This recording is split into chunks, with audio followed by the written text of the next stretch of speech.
Welcome to Unleashed Podcast, where all are welcome. Now, here is your host, Pup Twigs. Hey everyone, Pup Twigs here from Orlando, Florida, and joining me all the way from Chicago is Pup Beto Gomez. How are you? Hello, nice to meet you. It is nice to see everyone. Oh, nice to meet you as well. Thank you for joining me this evening. Yeah, it's nice to be here. It's Awesome, awesome. today was a very warm day for some Well, today. I call it kind of a fall spring. It's gonna well, be like yeah. warm all this week after it was just like single digit weather, and then like it's just out of nowhere it's just gonna go back to being cold. It happens like Oh, all in Chicago, Windy yeah. No, City. unfortunately, I don't think our winter's over yet, but yes, I understand. Well, can you share a little bit about, your journey and what being part of the LGBTQIA plus community means to you? Okay, so um. About about a decade ago, it's Uh-huh. 2026. So in 2016 was when I officially came out at 19, like on my own. I came out through a Facebook message, and this was in the very like tail end of when I was in independent fundamental Baptist church environment. Mhm. It is that's pretty much Christian environment. It's pretty extreme Christianity Yes. where like women can't wear pants, and it's just extreme. Everything is taken to the Bible way too literally.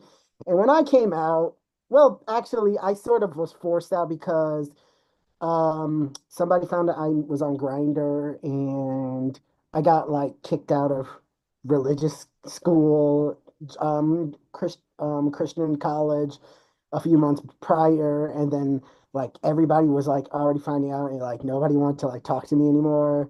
Oh. So everybody already sort of knew.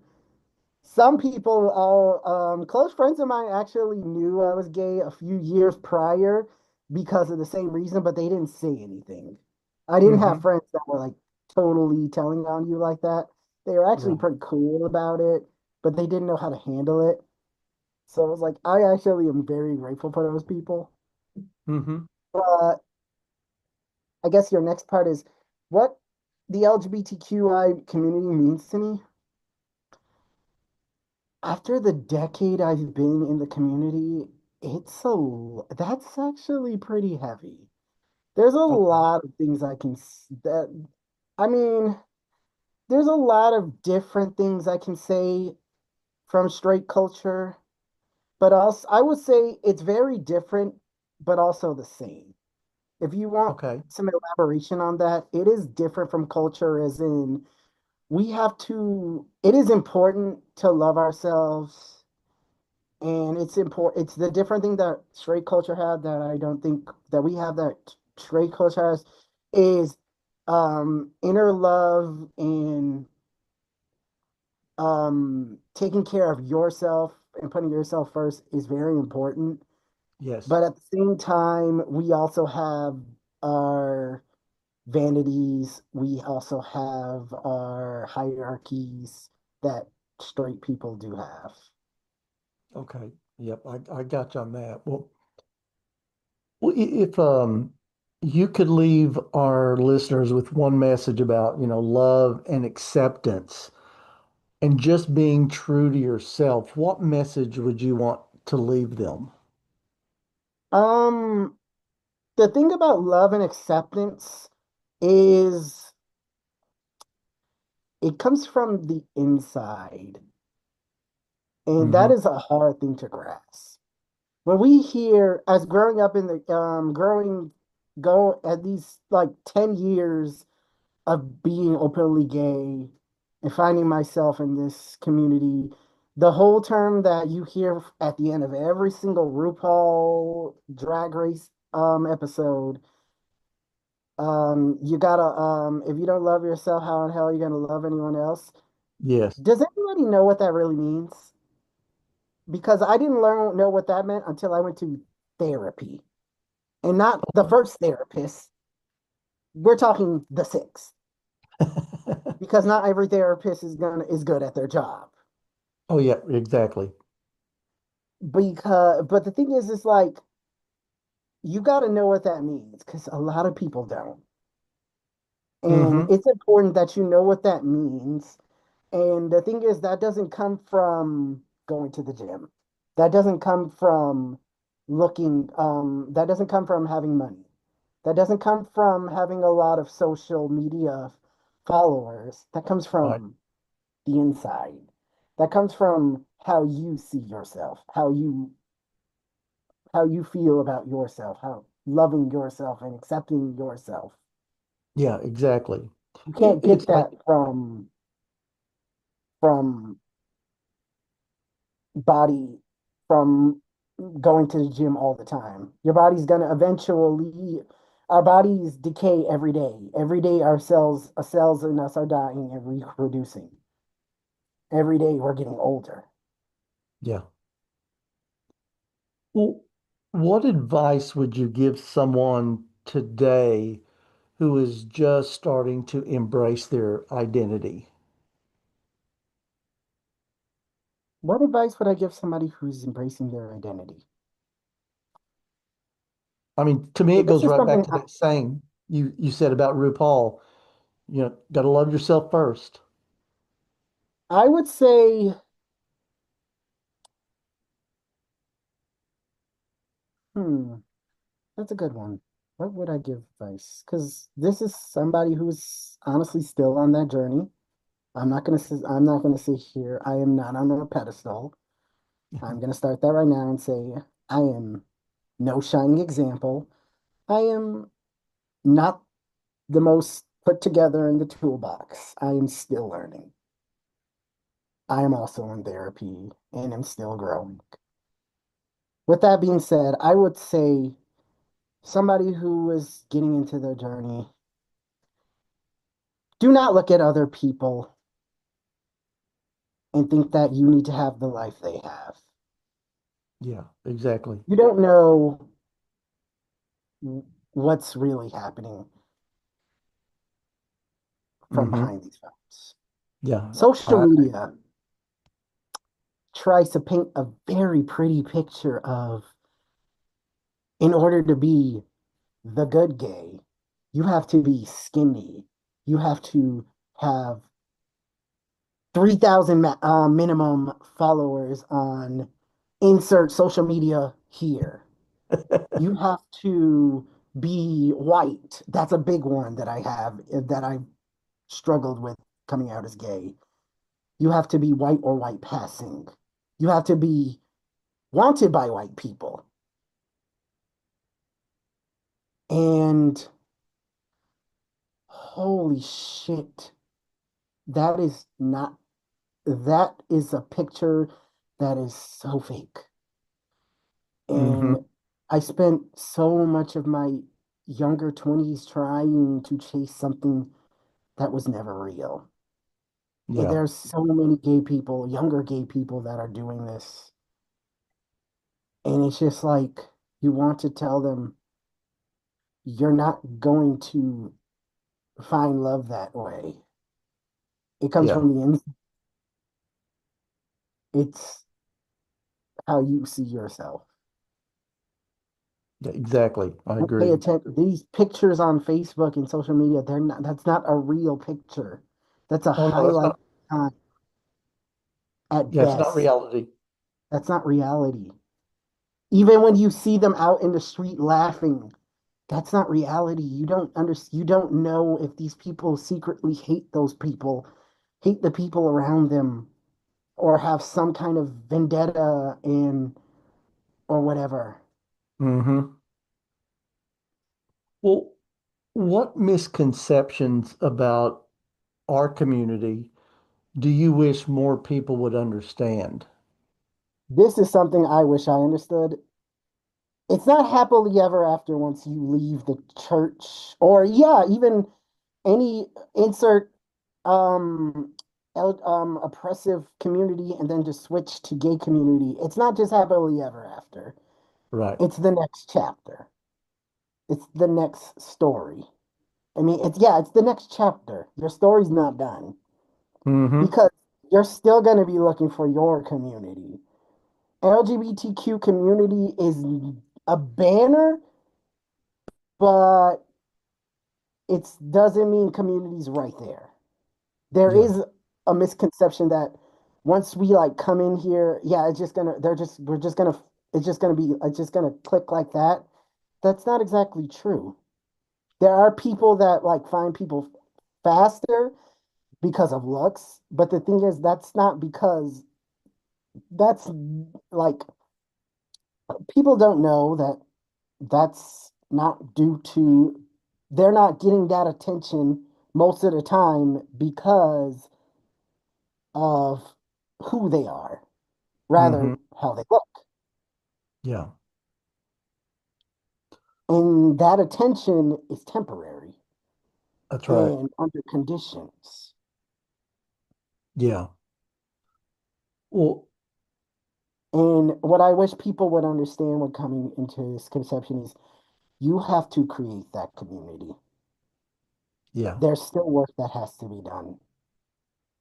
Okay. All right. Well, thinking about talent, if there was one talent that you could instantly master right now, what would you want to be able to do? Hmm. Talent. I'm seeing like what you gave me, but yeah, it could be whatever. That's a tough one. That is a real tough one. But I'm gonna like look at what you gave me because honestly, I would too drag because I feel like that's multi-talented. That would give me that's multi. There's a lot of talents that require for that. Uh-huh. I would be able to like for drag, you have to be able to like sew, you have to be able to dance, you have to be able Oh to yeah. do comedy, you have to be able to do makeup, and I do makeup, but it's very basic. And it's just like I feel drag would be a good one because that's like 5 in 1. Well, So that would be a yeah, I that'd be would a good one. definitely pick drag. Okay. Well, tell me, I'm sure everyone seems to have one, but what has been one of your proudest moments so far in our community? Oh, that one was hmm. That one is honestly probably a little difficult to think about. You know, one thing that I would say is hard to feel as a more socially isolated person is more of my prouder moments are not we think of proud moments as big scene, lots of likes on the internet things. Yeah. But I think my proudest moment would probably be more um isolated. And it's more of I think my proudest moments are um when I decided to stop being when I decided to stop not wanting to how do you say this in a PG friendly way? When I decided to no longer pursue SI anymore, Okay. SI, because for years I've had struggled with that due to many intersections of dealing with racism, homophobia at times, classism, Hmm. and when you're dealing with those things and you have a very little to no social circle, I mean support system, those that those issues, that feeling of no longer wanting to be on this planet Mhm. definitely becomes apparent, and it's just like it it becomes a thing you that definitely becomes bigger and bigger. And it took a while to finally get to a place where I no longer want to do that anymore. And I would say that was my most affirming moment, Okay. is finally coming to a place where even when I do get depressed, I don't want to I don't find myself wanting to do that anymore. Okay. I Fair enough. pursue that anymore. Well, this question I threw in here because, it just kind of lines up the mood through the about halfway through. But I first put on here who was, and it might be a current crush, but who was or is your current celebrity crush that you have or had? Uh, like currently is Bad Bunny. Like I loved I loved like I loved his performance. I was listening to his music before his listening to a little bit of his music. I love Latin reggaeton, Mm-hmm. but I would hear his music here and there before the Super Bowl event. But god Mm-hmm. damn, he's fucking cute. It was good, yes. He's fucking cute.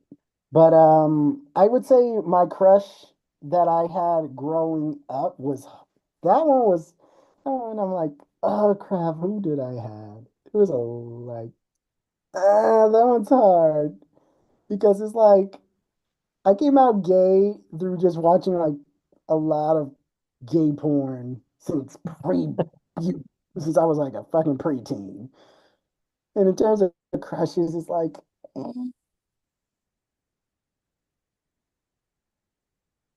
I just had my crushes were mostly like my class, like people in my class or upperclassmen. Okay.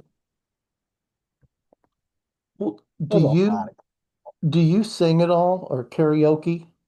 yes, I fucking love me my karaoke. I love karaoke. I will sing anything from Wicked Well, or what is your go-to karaoke song? but my go-to song is 1,000 Miles from Vanessa Carlton. Oh, nice. Okay. Yeah, I wasn't equipped with a good voice, so yeah, I don't do karaoke at all. So, but awesome. That is awesome that you do it. So this is the next to the last question. What challenges have you faced in our community, and how have you been able to overcome those challenges?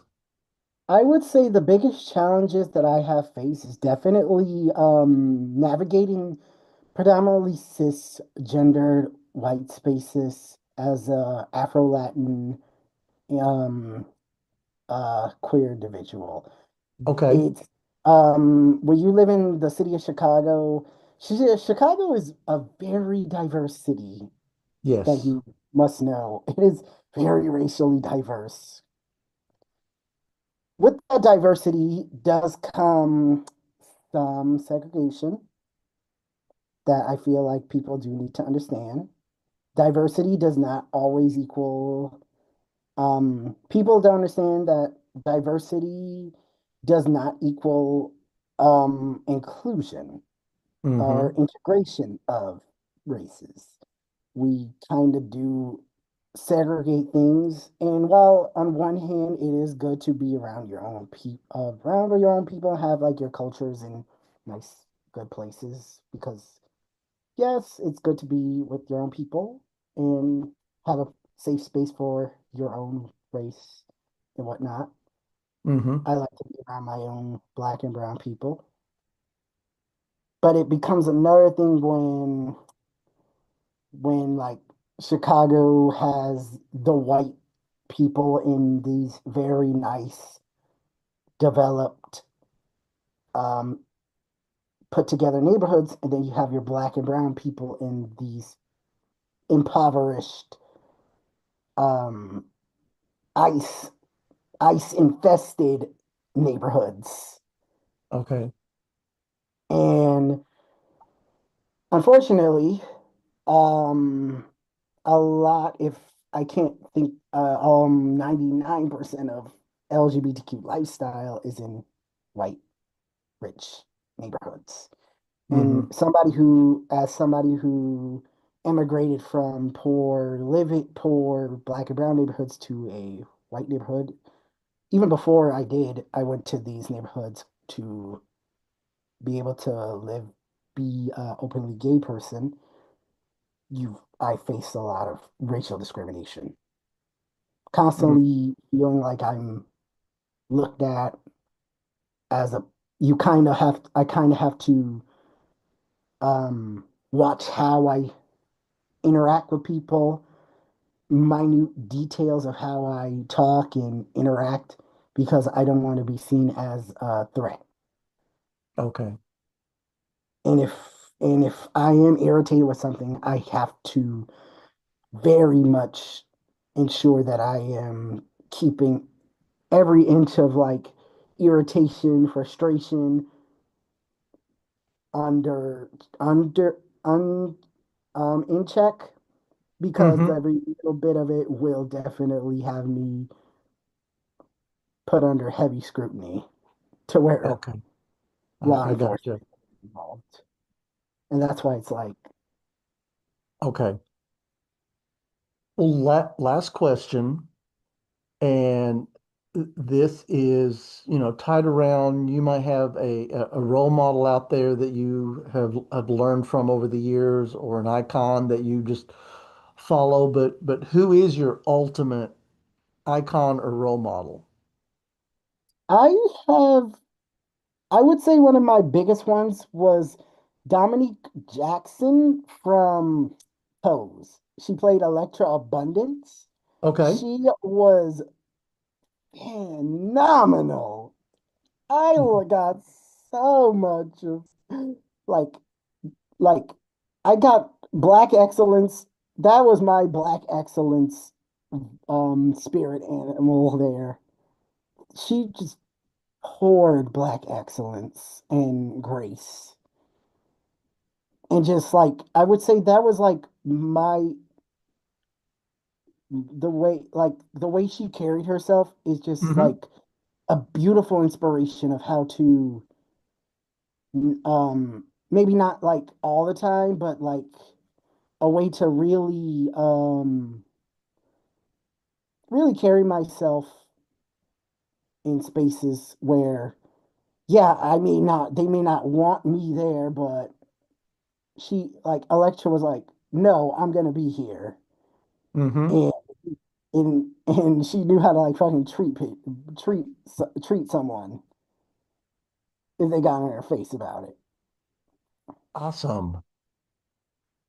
Well, I want to give you the opportunity to share any social media that, if someone wanted to reach out to you because they see you here, how could they get in touch with you?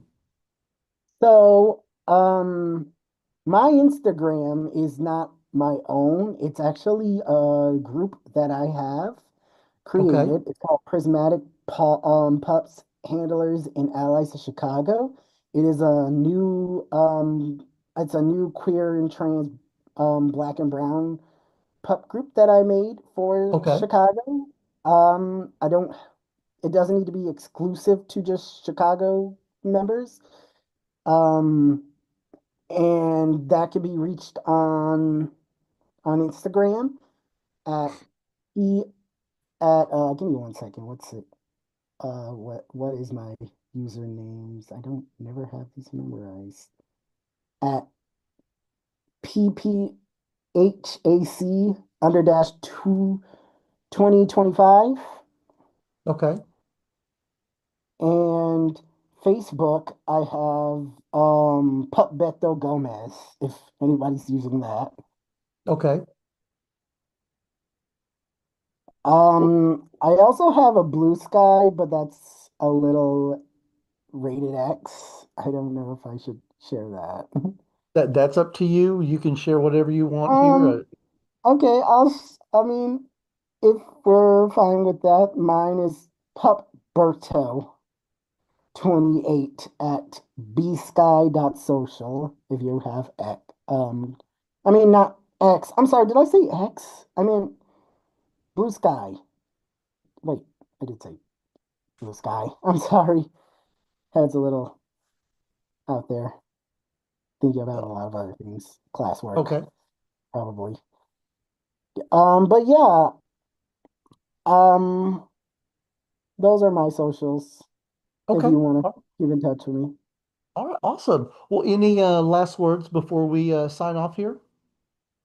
Um, think I want to just say we are facing some very trying times, but I think at this point is when we need to keep our community. We need to pull our community more together instead of further apart. We need Hmm. to love on each other more.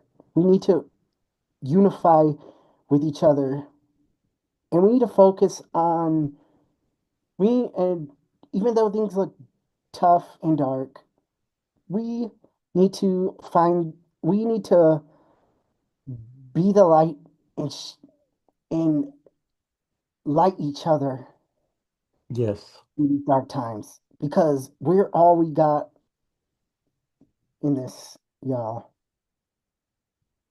All right. Well, that works. Well, Pup, it's been awesome getting to learn a little bit about you and everything, and hopefully it's not the last time that we get to talk.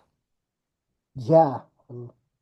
Hopefully. Uh, well, you have a wonderful evening, and we'll talk to you soon. Okay. All right. Bye. Bye bye. Bye.